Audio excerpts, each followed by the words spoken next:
23 তারিখে নির্বাচন আমাদের এখানে, তাই তো? আমি আপনাদের গ্রামে, আপনাদের পাড়ায়, আপনাদের বিধানসভায় আমার ভাই আব্দুলের জন্য আপনাদের কাছে আশীর্বাদ, আপনার দোয়া চাইতেছি। আপনারা করবেন তো?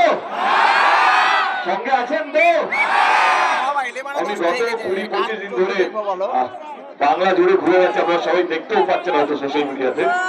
এইটুকু বলতে পারি যে বাংলার মানুষ সে মমতা ব্যানার্জির সঙ্গে ছিল, আছে এবং থাকবে। আমি যদি খুব ভুল না হয়ে থাকি তাহলে তৃণমূল কংগ্রেস গত 12 থেকে 2021 থেকে 2026 কম করে 5টা থেকে 10টা বেশি সিট নিয়ে আসবে, তার মধ্যে কোনো দ্বিধা নেই, তার মধ্যে কোনো সন্দেহ নেই। এবং মমতা ব্যানার্জি 4র্থবারের জন্য চিফ মিনিস্টার বা মুখ্যমন্ত্রী শপথ নিতে চলেছে, এইটা নিয়েও কোনো সন্দেহ নেই।